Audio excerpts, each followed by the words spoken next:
Hey friends, and welcome to this week's episode of the U-Turn Podcast. This is your host, Ashley Stahl. I'm a counterterrorism professional turned career coach, speaker, and Forbes blogger, and I created the U-Turn Podcast because, let's face it, every now and again we realize that we're living life on autopilot and it's time to wake up and make that U-turn in your life. So prepare to go deep with some of the most transformational people I know, here to help you grow and upgrade your mindset, whether it's in work or love. Also, be sure to stick around for the end of every episode where I'm going to reflect on the conversation and offer actionable coaching insights to have a real impact on your life.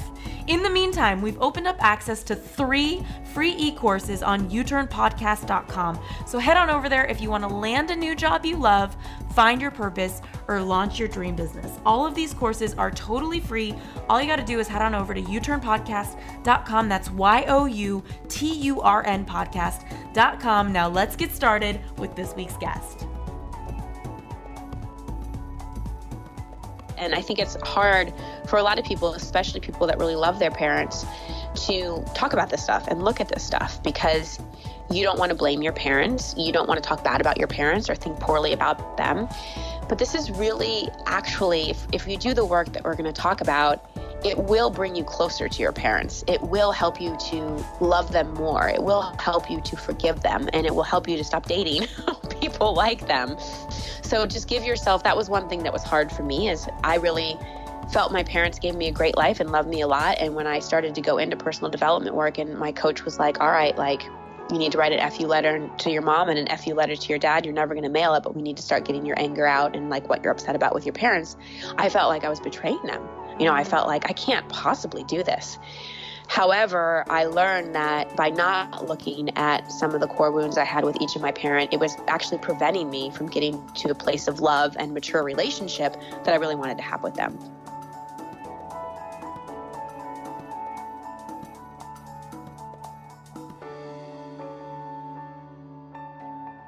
Hey everybody, it's Ash here, and I have such a treat for you. I know how much you're loving the love category, loving the love. So I brought Christine Hassler on. Not only are we in the same circle of friends, so I'm feeling her magic more often than not. And also she is a master coach. She blends spiritual psychology and intuition. Y'all know how much I love that. And also she hosts her own show called Over It and On With It, where she actually coaches people on the spot, which, as you can imagine, is so powerful.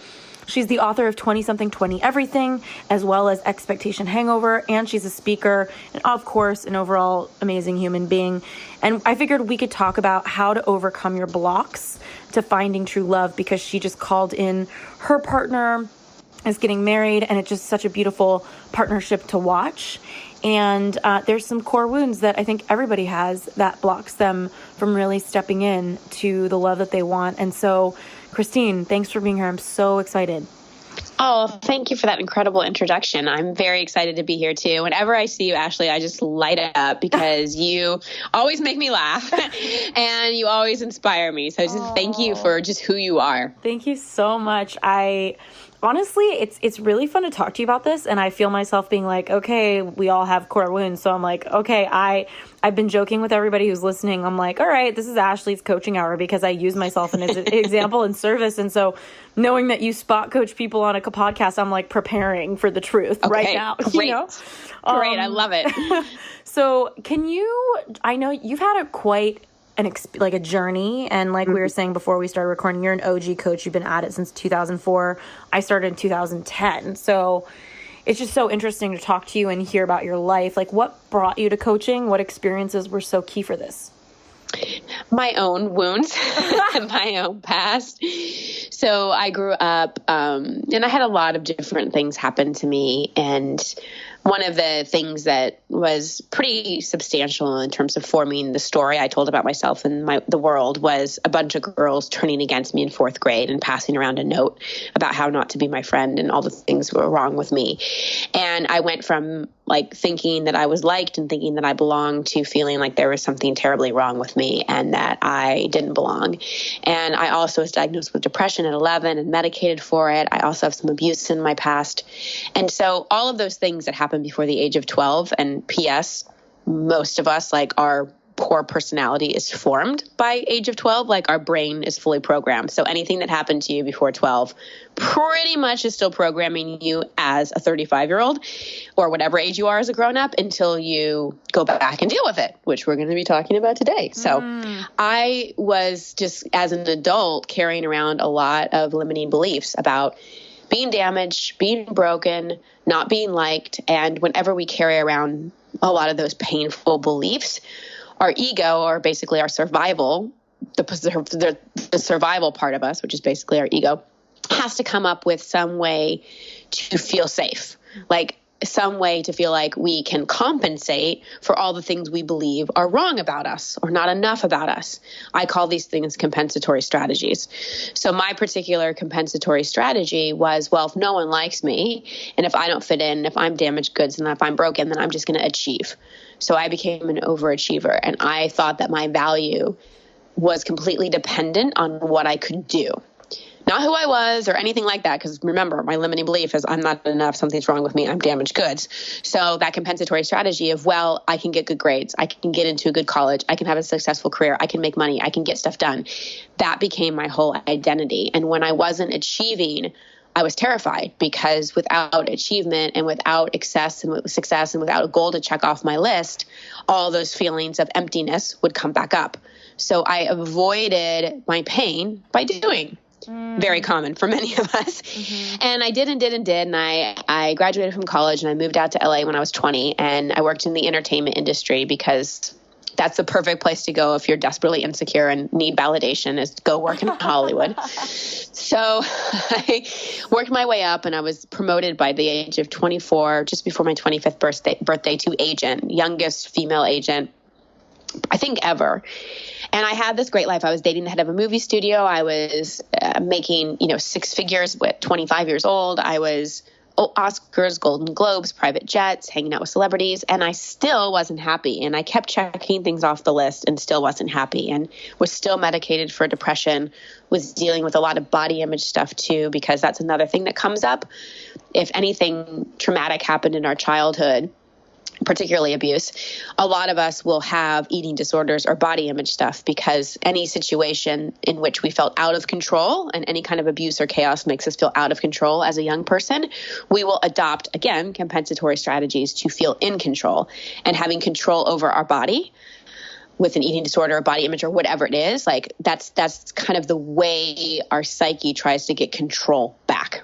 Did that make sense, what I just said? Yeah, it's just interesting, because it's like, there's people that, I guess, for lack of a better term, it's like people see them as controlling, right? And then yes. Does it have to be, because I think about a lot of women, I grew up in LA, so it's like we all stare at our bodies. And it's funny, I was in Bali writing my book for U-Turn just a couple months ago, and I was with a friend who is on the U-Turn podcast, Sam Skelly. And do you know Sam, Christine? Yeah. Oh, yeah. Such a magical little creature. And she... Yes.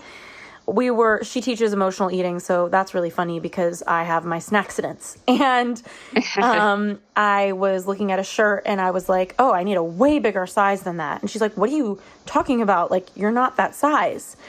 And so, she's kind of like, is this your dysmorphia thing where you think you're a size that you're not? And so I'm curious, like, how does this control really look for those who felt like, things were out of control as a kid? Because to me, growing up in LA, it's not an excuse, but I definitely have always known what my body looks like. I've always wanted the newest facial that's going to make my skin amazo, Right. Right. So talk to me, for anybody listening right now, what can that control look like? So control can look like a lot of things, and we all have the different ways that we do it. But again, the primary, and this is going to sound silly because people think, oh, no, what I think about most is how to make money, or how to be good at my job, or how to lose 5 pounds or 10 pounds, or how to get the relationship I want. But really, our primary driver of our unconscious mind, which controls 95% of our behavior, is safety. Is basically, how do I stay safe?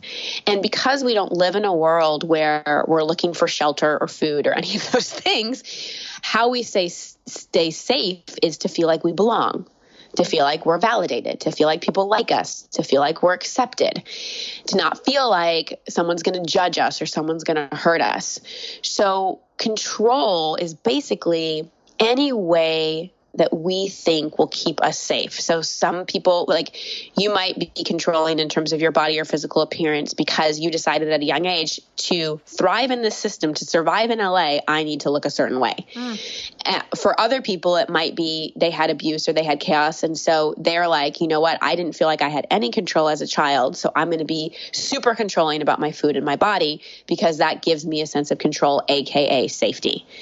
And that's really where control is coming from. And the interesting thing is control is a complete illusion. We really don't have it. We have choice, we have discernment, we have influence, but in terms of having control over the universe or really over what can happen in a day, we don't have 100% control. Yet it is our biggest addiction. It was mine, and it was the thing that I lived in a very much like the world happens to me, not for me, but things happen to me. And so my only way to feel safe in the world was to control as much of my environment as I could, because whenever as a kid or a young person we have anything shocking, and it doesn't have to be traumatic, it doesn't have to be abuse, it can be one person saying one bad thing about you or overhearing a fight, just something that makes you feel unsafe in any way or makes you feel like you don't belong in any way is going to put you into a pattern of looking for ways to keep yourself safe, looking for ways to protect yourself, looking for ways to have control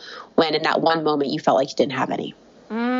Okay, safety is such an interesting topic because for me, I think with dating, it's like I always want to feel safe with a partner. And yeah, I think it's like such an interesting line between a real thing, where doesn't feel like there's actual emotional safety with somebody. And it could be, I don't know if it's possible, but could be neutral of you. Like maybe they speak in a way where there's like toxicity or something like that. Yeah. So I'm curious, like for everybody listening, I think everyone has probably felt a sense of safety. And I know, and it's an inside job. So how do we kind of communicate this concept of safety for those listening of where they might have an opportunity to reevaluate their belief system or their relationship to safety? Well, so for everybody listening right now, let's just do something together. Let's just all take a deep breath and put one hand on your heart and one hand on your belly and just inwardly say, I'm safe.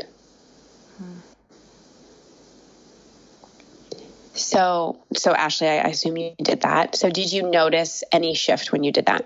Yeah, of course. Just like warmth. Yeah, exactly.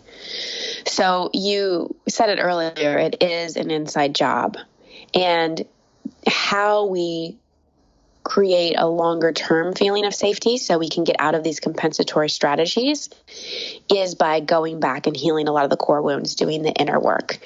And to circle back to your question on how I became a coach, basically my life fell apart and my compensatory strategy wasn't working anymore. I lost everything and I found a coach. Her name's Mona.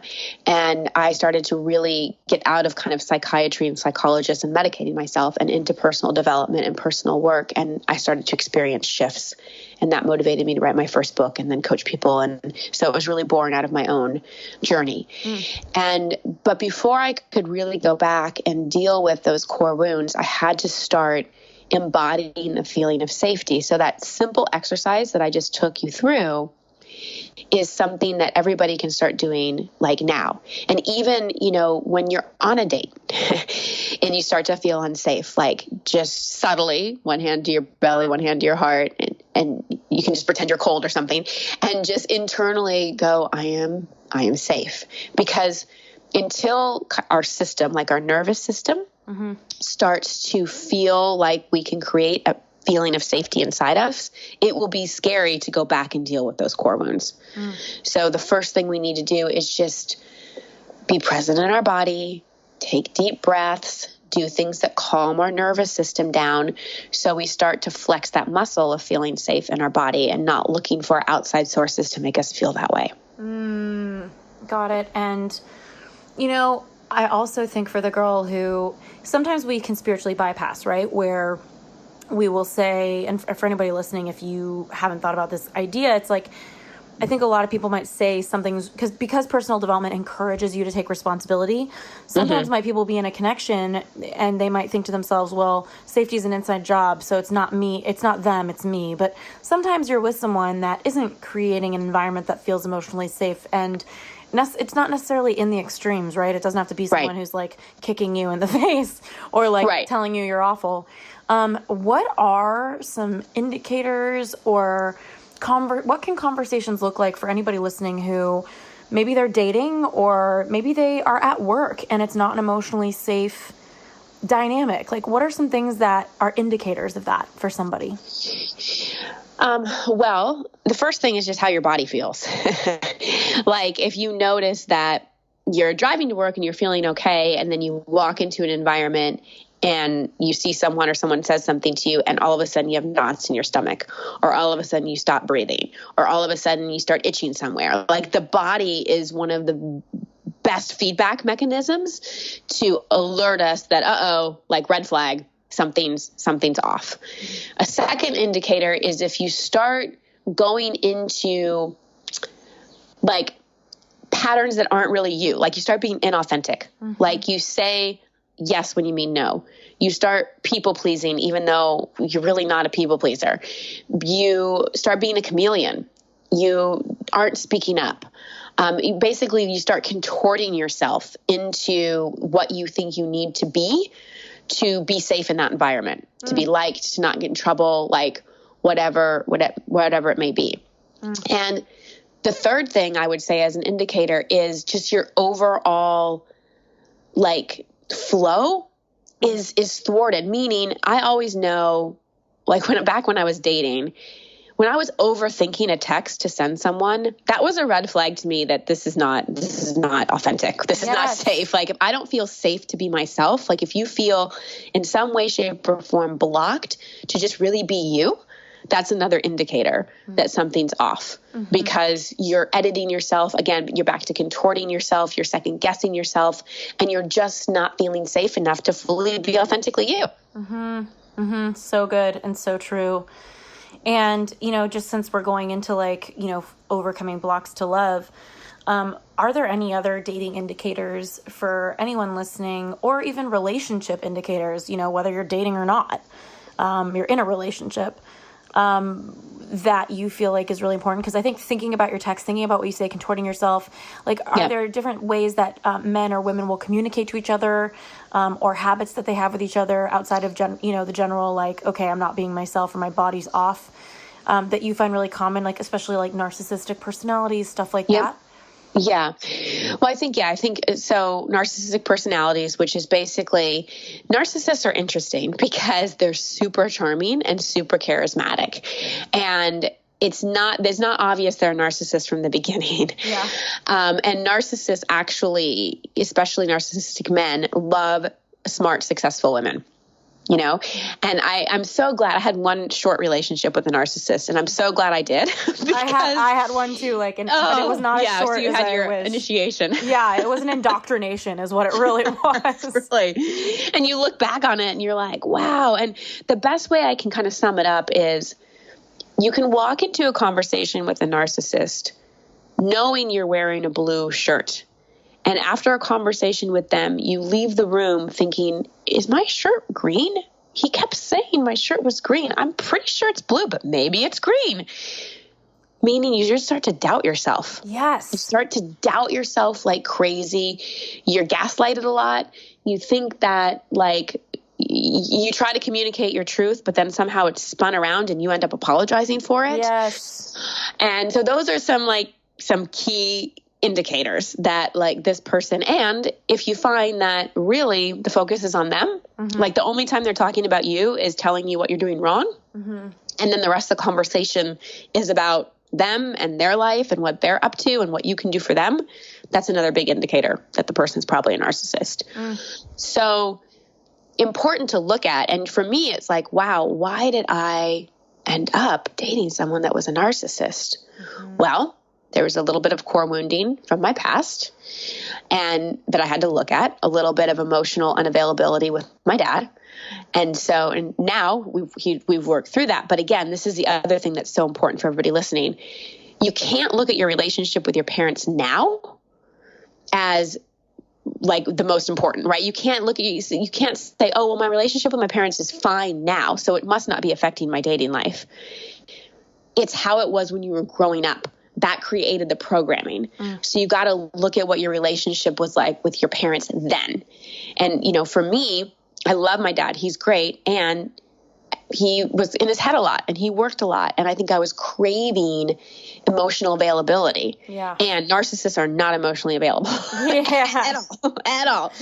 So I really had to look and be like, oh, wow, I was trying to get something from this man that I didn't get from my father. Because I know I'm kind of tangentially going, so you can bring me back to like the red flags, but I just want to go down this road a little bit because I think it's valuable. Yeah. So just backing up to why do we date our parents?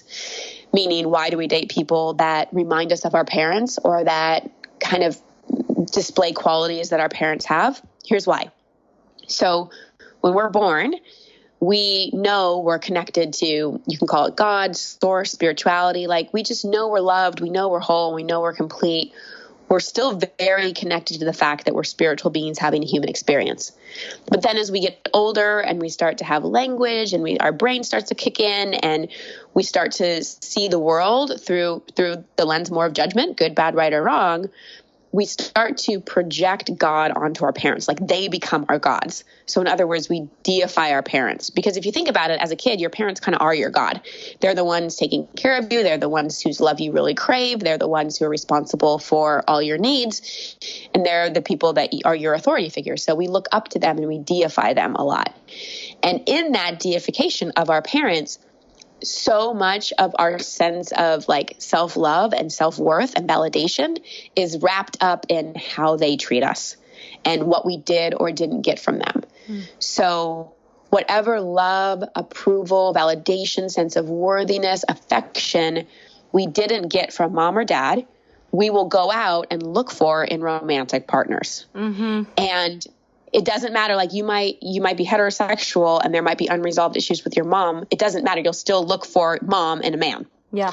And we try to ease that wound by dating people that are similar to our parents. And what I have learned after trying that for a while is that doesn't work. Yeah. It does not work. It does not work because one, people can change, but you can't change people.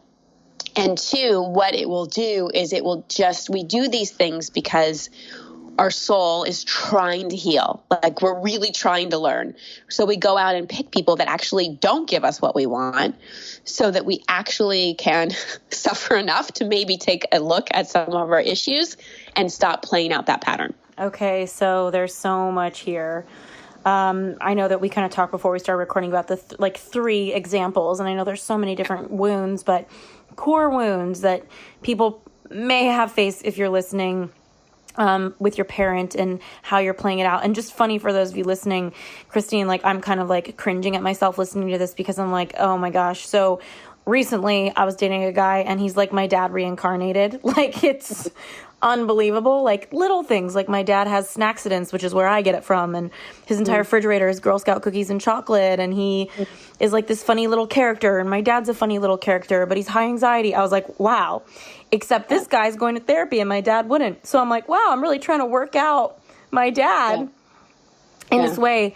And I think it's kind of slippery for people who are listening to really figure out like what parent they're trying to date. So is there a way for you to kind of like spell it out of like, well, let's think about your mom. Let's think about your dad. Let's think about your ex. Like, you know?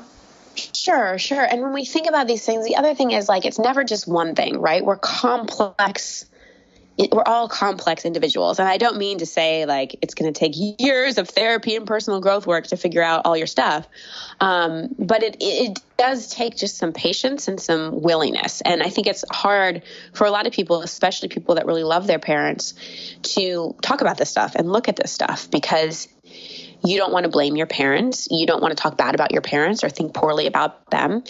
But this is really actually, if you do the work that we're going to talk about, it will bring you closer to your parents. It will help you to love them more. It will help you to forgive them, and it will help you to stop dating people like them. So just give yourself, that was one thing that was hard for me, is I really felt my parents gave me a great life and loved me a lot. And when I started to go into personal development work and my coach was like, all right, like you need to write an FU letter to your mom and an FU letter to your dad. You're never going to mail it, but we need to start getting your anger out and like what you're upset about with your parents.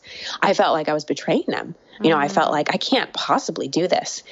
However, I learned that by not looking at some of the core wounds I had with each of my parents, it was actually preventing me from getting to the place of love and mature relationship that I really wanted to have with them. So I just wanted to start with that because it can be hard to look at some of these things, especially if you have if you really love your parents. Now, some of you may be listening and going, no, it's easy for me to look at all the stuff my parents put me through because maybe you don't have a great relationship with them. So some of the key things that can happen, and I've noticed this from working with people for the past 15 years in terms of the wounding, is growing up with a parent who really you felt like nothing you ever did was enough. They were extra critical. They were judgmental. They were always telling you like what you need to do more of, what you need to do better at. Like if you got a grade in school that wasn't good, you got in trouble for it. Like you just never felt like enough. You never felt like they were proud of you. You never felt like you could just be you. Like just being you was good enough for them. And that's very common, and it can be subtle too. It can be one of those very subtle things where it wasn't overt, but you could tell that your parents lit up more when you won the tournament, or when you got a good grade, or when you brought home the boy that they really liked, or whatever it may be. So these things can be super overt and super obvious, or they can be subtle, which is why it's often good to have a coach or someone that you're working through some of this stuff with, because it's always nice to have another perspective. So that's one of them. Another one is a parent that really you felt abandoned or betrayed by. So your parents could have gotten divorced, and you could have felt abandoned in that way, or one parent could have left. One parent could have cheated on another parent, and so you felt a sense of betrayal. You could have been abused by either parent, mentally, emotionally, physically, or sexually. And that is like the ultimate sense of betrayal, when the person that is supposed to take care of you and that you trust the most hurts you in some way. And again, these can be subtle or really overt. Like, obviously, if you have a parent that abused you in some way, that's pretty obvious. But if you had a parent that maybe just worked a lot but was still around, that could be more subtle. But as a kid, you might have felt slightly abandoned, like their work was more important than you. Mm-hmm. And the third one, and again, we're just putting these in buckets. There's nuances to all these, and there are more than just these three, but these are kind of the three biggest trends, is almost feeling overloved by a parent, being a little smothered by a parent, or feeling like you had to be your parent's parent. Like perhaps all of a sudden, like your dad left the family and mom was an emotional wreck, and you had younger siblings and you had to step up and take care of mom and the siblings. And all of a sudden you were a parent at the age of 7, or like you were a surrogate spouse to one of your parents. Like they didn't get the affection from their actual spouse, and so they really leaned on you, or you were their whole world, you were their whole life. This is something that I've seen a lot, especially with the millennial generation. Like they felt like they were their parents' whole entire world. And that can be tricky too, because you can feel smothered. You can start to confuse like what love really is. You can start to push love away because you don't want your identity to be robbed. If you felt like you were a parent at a young age and had to take care of like your parent or your siblings, you may resist commitment, or you may attract projects because you think your whole sense of worth comes from taking care of people. So there's just so many ways this could go based on your own individual story. But what I really want to say that I hope brings some hope is that all of this is healable. All of it. And all of us came in with we picked our parents. I truly believe, to get woo-woo just for a second, like on a spiritual level, we did pick our parents based on the lessons we needed to learn in this lifetime. So just know that you picked your parents to learn certain lessons so that your soul could grow and you could really, really live into your full potential. So looking at the core wound of never feeling accepted by your parent, just to unpack this for everybody listening who's trying to figure out like which one am I, because there's a little of all of it sometimes. Do you know what I mean? Sure. And so to figure out which one and what does that mean for you and your behaviors, and how to really step out of those so that you can create the person you want. So never feeling accepted by your parents. So these are typically the parents who are very strict and very critical. Can you give me some more info on like maybe what that could look like for someone? In their childhood or in their adult life? I think in their childhood, because that's when you're saying up until age 12, right? That everything is normal. Yeah. Yeah. So it can look like, for example, you came home and you were proud of an art project you did, but you only got an A-, and a parent said to you, why didn't you get an A+? Mm-hmm. What could you do better next time? Or let's say you were super creative and your parents were maybe more like they were lawyers or doctors or, just not in the creative world. And you came down the stairs one day and you put on this outfit that you thought was super fabulous. And you felt so good in it and you felt so confident. And your mother said to you, that looks ridiculous. Go and change into something that's more, more appropriate. Like, boom. Like in that moment, you decided that your authentic expression wasn't safe and wasn't good enough. It could look like parents who really pressured you to pursue college and a degree and always being the best and nothing was ever enough. That's kind of how the approval and validation looks. Well, so this is interesting. So this was not mine. I already can kind of take a look at this buffet, if you will, and figure out what snack I'm going to eat. But my best friend growing up in high school, she had parents who were doctors and they always wanted better grades from her. And she grew up to have eating disorders and drug addiction. And thankfully now she's married to a really beautiful man and they're really happy. And she's the most stable I've ever seen her. And I think it's without the guy, she would be this way. Like she's just healed so much. But I'm curious, like, if you're the person that wasn't accepted by your parent and you had really strict parents or critical or just there wasn't that safety that you felt, what are some things that you think show up with this specific core wound as an adult so that people listening could be like, shit, I'm doing that? You've internalized their voices, meaning you're really critical and judgmental of yourself. Like you never think what you've done is enough. You criticize yourself as a way to motivate yourself. Like if you criticize your body enough, you'll exercise, that type of thing. So criticism becomes your main internal dialogue. Like you've lost sort of your own voice and the inner critic, inner judge basically runs the show. And you probably have a compensatory strategy similar to mine in that you achieve because you think all of your worthiness is depending on doing.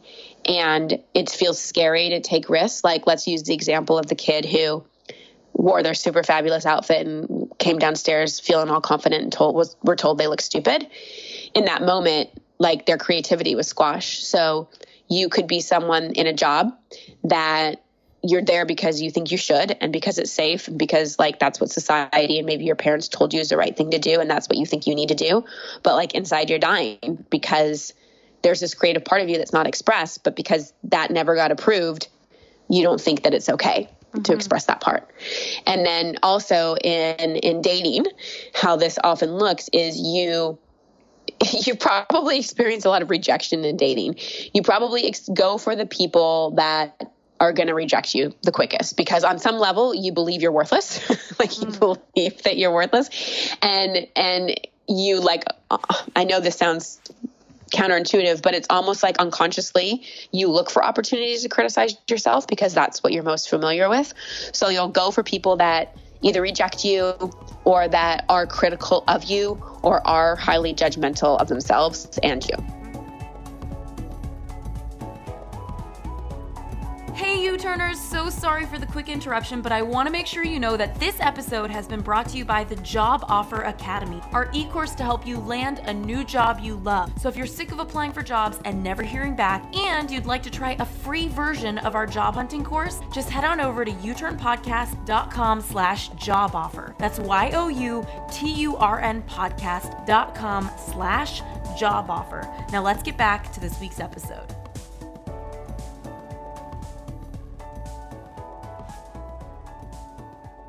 And I think that a lot of people create career paths out of their wounds, right? Like thinking about... Totally. So I'm curious, like somebody who doesn't feel accepted, it's like, I could see the reaction to that being like, I'm going to be a lawyer and fight for justice, I don't know. Or I'm going to be one of my best friends. She's a female empowerment, incredible human. And I think this is her core wound because she's always very self-critical. But I think we're all a bit self-critical, so it becomes kind of slippery, but I definitely don't feel like my parents were always like encouraging like me to wave the freak flag all the way. Yeah. Well, the other way this can show up, because my parents were too, however, especially my dad, was very, very critical of himself. That's such a good little loophole. Yeah, the other way this can show up is, again, we are sponges and we're always modeling our parents. And my dad, okay, so here's the puzzle. So I thought I was not enough, compensated by being not successful, but compensated by being successful. I looked at like who out of my parents was quote unquote successful in terms of achievement. That would be my dad. He had the fancy job. He had the office. He had the nice car. He got the awards. So I was like, oh, okay. In order to be successful, which is going to make me feel worthy, I need to be like him. Oh, he's really hard on himself. Oh, he's really critical of himself. Oh, I guess I need to be hard and critical of myself to be successful. Mm-hmm. So these are the other ways that these kind of operating systems get put into place, is modeling a parent. Modeling. It's also funny because I think, well, not funny, but it's like we are also, from a feminine energy, masculine energy standpoint, it's like sometimes it's hard for us to receive compliments.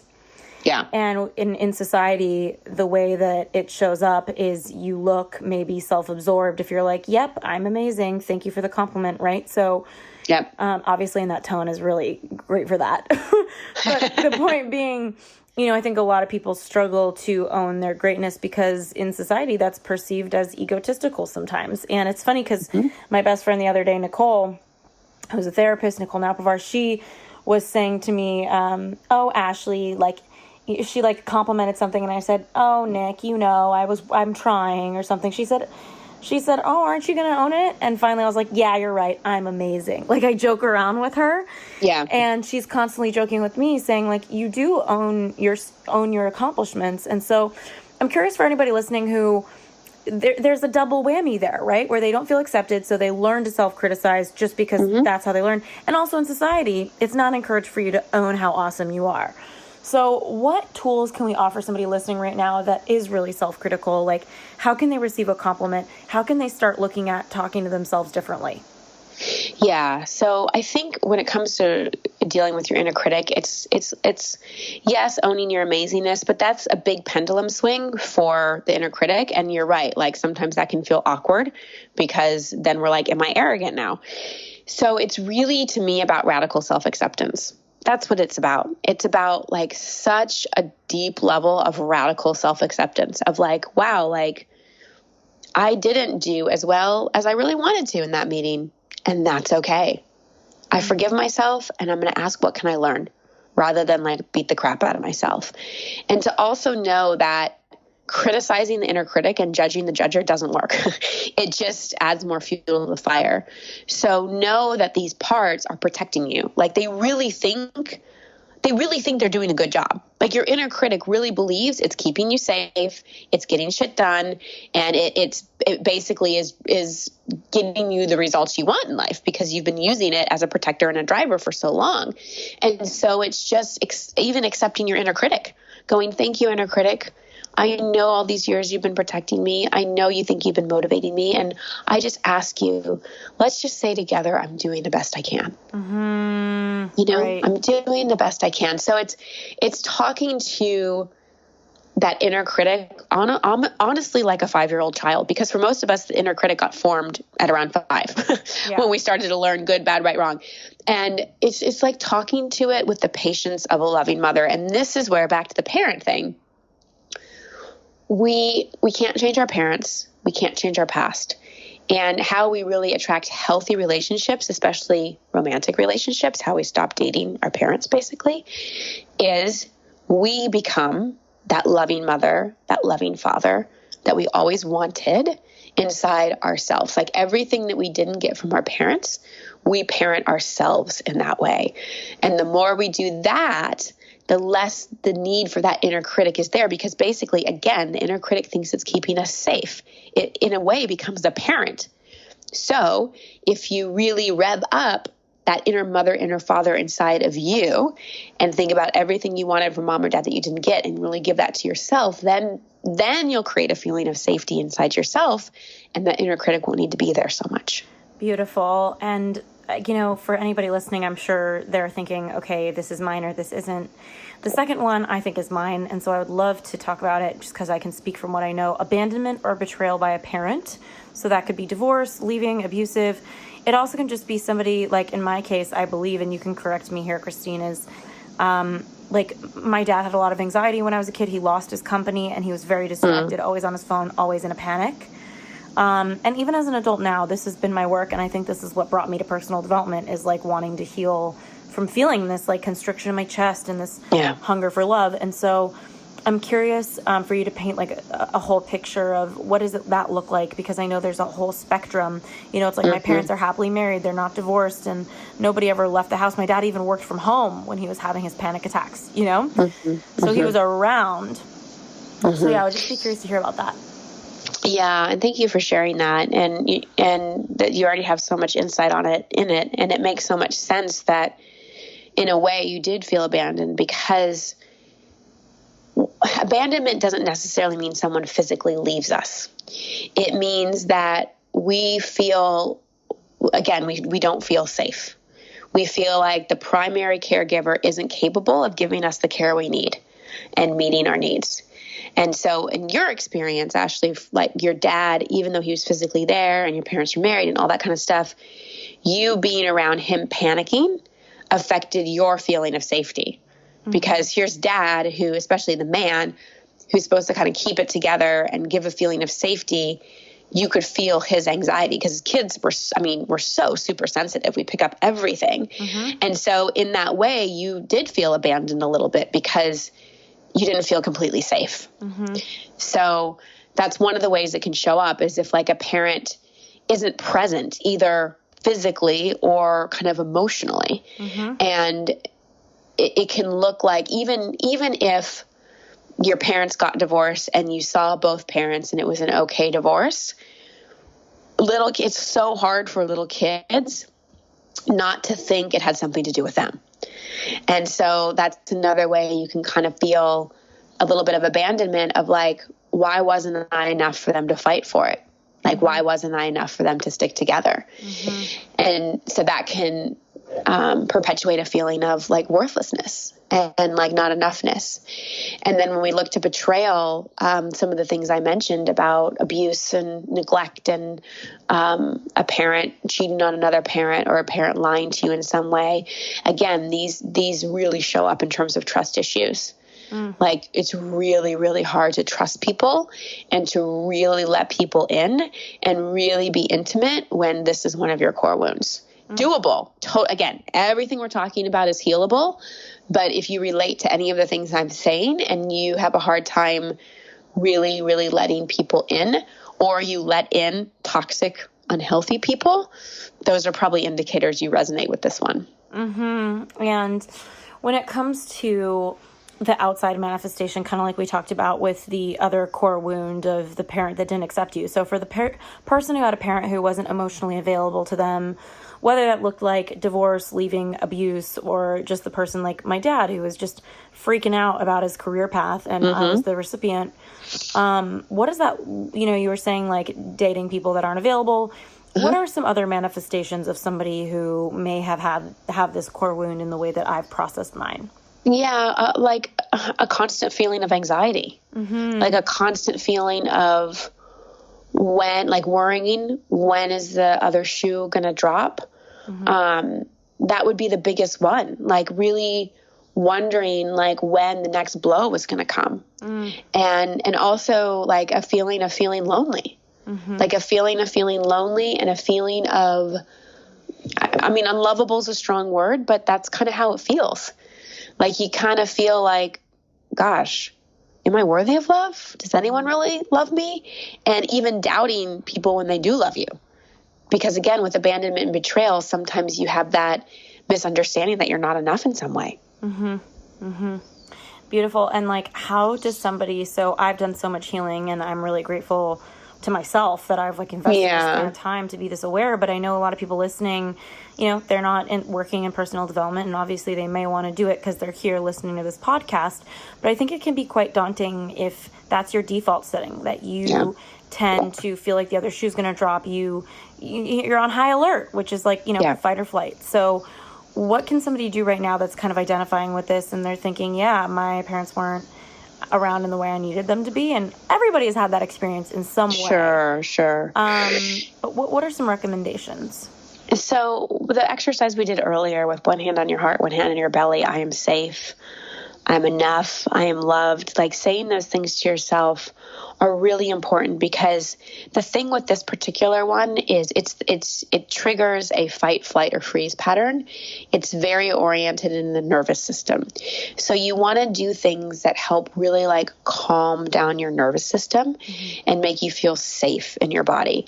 So meditation, any kind of like being out in nature, breath work is another great example. Any kind of visualization or listening to like binaural beats, those kinds of things. Things that are like soothing to your body, like actually just taking your fingers and rubbing your inner wrist lightly and just soothing yourself, like holding a stuffed animal. Anything that starts to calm your nervous system down and take you out of fight or flight or freeze are some of the tangible, like immediate things that I can offer people.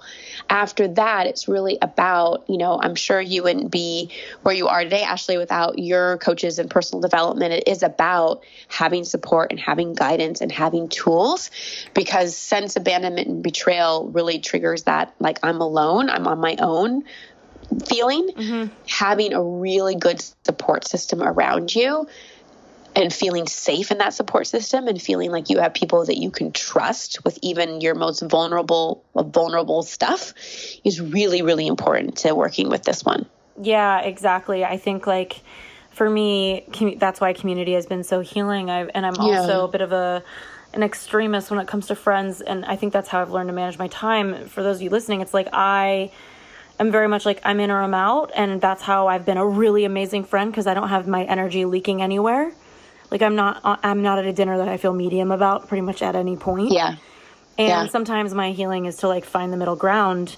But what I'm finding is that with these friendships, with these connections, they feel like family. We're so committed to each other. And that's been really healing for me, to have connections that can show up for me and offer me the kind of understanding that I always wanted as a kid.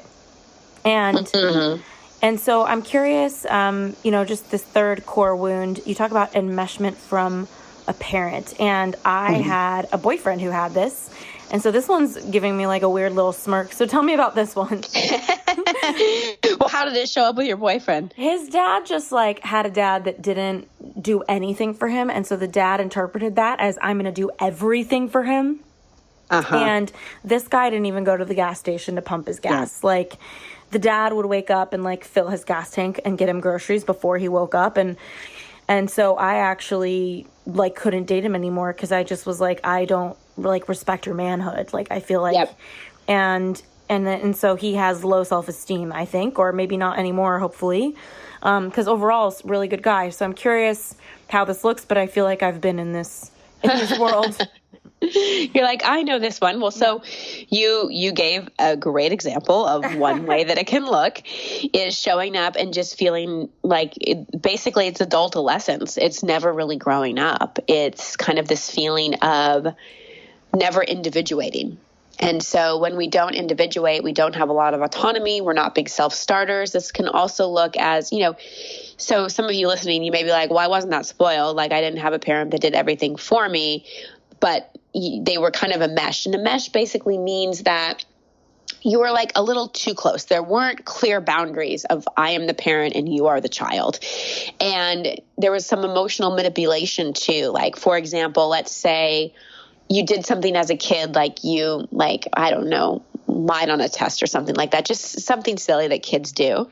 And your mom made it like, I can't believe you did this to me and you embarrassed me and da-da-da-da. And like your parent makes kind of your actions about them. And that's kind of one of the ways that we enmesh. Another way we enmesh is just being like too close to our parents, like best friends, basically. And when there's that kind of enmeshment, it's hard to individuate. So how that can look is you may have a lot of trouble making decisions. You may consistently be going back to that parent and asking for their advice about like everything when you're 30 years old. Yes. And really you should be trusting your own wisdom rather than. So triggering. I'm like remembering my ex. I'm like, ugh, get off the phone. Okay. Exactly. You're like, you're a grown man. Like, stop it. Yeah. But see, that's so to give a window into his dad's wounding. So basically, instead of his father fathering himself and giving himself all the things that he didn't get from his father, he basically lived through his son and tried to give himself everything he didn't get through his son, which wasn't healthy, obviously, for any of them. So, and the other thing that this can do is it can set up like a lot of guilt. Like if you want to go and do your own thing, or you want to make a decision that maybe isn't in alignment with what your parents want from you, that it's very, very hard. Like you feel like you're going to be betraying them if you follow your own dreams and you do your own thing. Like you honestly think like you lived your life to please your parents, which is not the path to a fulfilling life in any way, shape, or form. And so the other way that this enmeshment can show up, like I mentioned, is when you become the caretaker of your parent. Like all of a sudden your parent on some level had you take care of their emotional needs in some way, or you knew too much about their marriage, or basically the lines blurred again between child and adult. And the way this can show up, like I mentioned, is you can start being a savior and a rescuer and just take on projects, or you can go to the other extreme and be like, you know what? I don't want anybody in my space anymore, and it's just better off to be alone. So those are kind of the two extremes that one can go to. I'm just thinking of so many people. And so to close out, before I ask where everybody can find you, I wanted to ask you about a situation that I think is very interesting that a lot of people don't think about. And it's this idea of when you find the right thing, sometimes it doesn't feel all that spark that you're hoping for. And I've talked about this on other pods about, like the bigger the spark, the bigger the wound sometimes, right? So true. Talk to me, because right now, like for all of you listening, and let's all just pray that none of the men I'm dating are listening to this podcast. None of the men plural. I like it. Got a rotation going. That's exactly the problem. There's a whole rotation. So obviously I'm just dating and getting to know people. And what I'm finding is that there's a couple connections I have where I call it to my girlfriends neutral +1. I'm like, I'm neutral about him +1. Like, I like him a little more every time I see him. Like that's kind of my story. And a couple of my friends who are therapists, which, I'm trying to unpack, why is every friend I have a therapist? What does this mean about me? And then I'm letting that whole thing go. But all of them are like, oh, that's good. We like that guy. We like neutral +1. And I'm like, but it's kind of boring. Like, what about that like flashy magical guy that was like so cool and swaggy in that time, and there's so much sparks? And they're like, no, we don't like that one. We like the one that's neutral +1, who like you like him a little more every time, and you're a little bit bored but not that bored. It's like, can you unpack for everybody like this experience of when you are meeting somebody and you're not in your wounds? Yeah. So I got asked on a panel once, like, what's your type? And I'm like, whatever my main issue is, I was working through it at that time. That was my type. So we attract basically whatever we need to work through until we get to a point where, we're always growing. But until we get to a point where our core wounding isn't driving our behavior anymore. Like we actually shift into our truest qualities, our truest visions and dreams, like our values are actually driving our behavior. And when we get to that point, we start attracting people that are more in resonance with us and that are actually more a good like partner. So for me, when I met my fiance, it didn't feel like fireworks. It didn't feel like, oh my God. It felt like home. It felt like, oh, wow. Like I felt safe. I felt like I can be me. So I don't know if I am on the camp of neutral +1. My feedback, you're not asking for, do you want my feedback about your situation? I love your feedback. Talk to me. So my feedback is that these are all clarifying ones. They're not the ones, they're clarifying ones. And you're learning this dance between going for the like super because I call them issue-based relationships when the chemistry is so high. That's the only reason that you'd go into them, because you know that there are red flags all over, but the chemistry is so hot, you just can't help it. That's kind of one end of the extreme. And then the other end of the extreme is, wow, this feels safe and this feels good, but there's not really any kind of spark at all. And so it sounds to me like you're getting your range, like you're testing. It's like when you go into the frozen yogurt store and you have to try like a bunch of flavors before you decide the one you want. Yeah. That's what it sounds like to me. And for me, I would never want to have neutral plus one.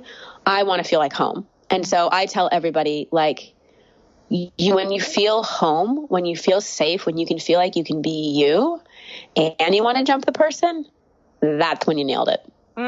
Interesting. And Christine, I feel like I have had a guy in my past that did feel like home, but he couldn't give me some of the things that felt really important. So it's such a calibration, but I'm just like, wow, this is so great. I'm so excited for everybody who listens. And I'm sure at this point, everybody's like, where is she? So where can everybody find you for all of the things? All the things. So if you're starting, if what I'm saying is resonating with you and you're intrigued but a little confused, and we talked about a lot of issues and you're like, I don't know what to do next.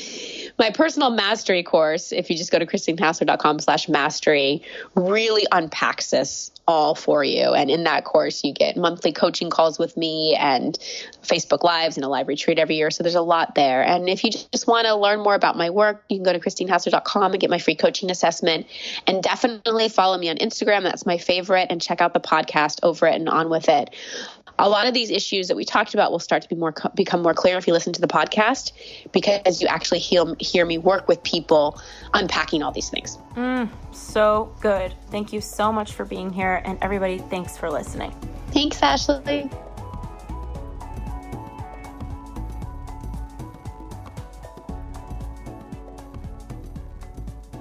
Hey guys, it's Ash here, and I am completely captivated by this conversation that Christine brought up around safety.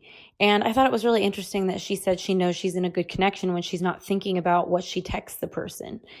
And I did another episode with the author of Deeper Dating. His name is Ken Page, and that should be airing soon. If you haven't seen it come out yet, it's an incredible episode. And he talks about how there's two types of attraction. He talks about attractions of deprivation and attractions of inspiration. And I think for whatever reason, based on our childhoods, based on what became a comfort zone for us or how we defined love, we get used to our reality feeling like deprivation or inspiration. So if you came from a household where you learned that love is with your cup full and that you don't have to hustle for anybody's love, especially not your parents, then you are going to tend to skew towards attractions of inspiration. That means attracting partners that feel safe, that feel inspiring, that make you more creative, that bring more happiness. But if in your household you had a parent that wasn't available to you, whether they weren't physically available, they were out of the house all the time, or they weren't emotionally available, maybe they were too distracted to listen to you, or maybe they didn't have the depth to really hear you, or maybe you shared something with them and they couldn't hold it because it was a big thing that you shared and it was beyond the scope of what their emotional bandwidth was. Whatever that is, that can create long-term attractions of deprivation.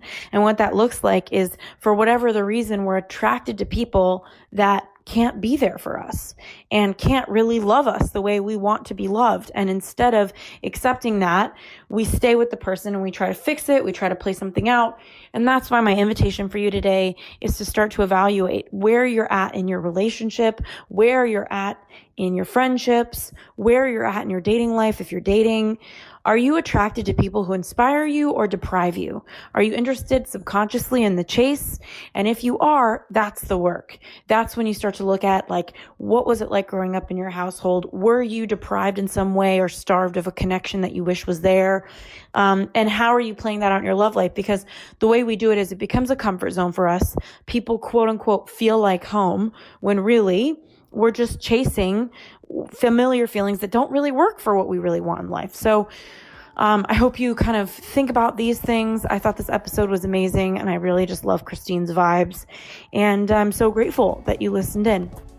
All right, this is Ash signing off, sending you all the love.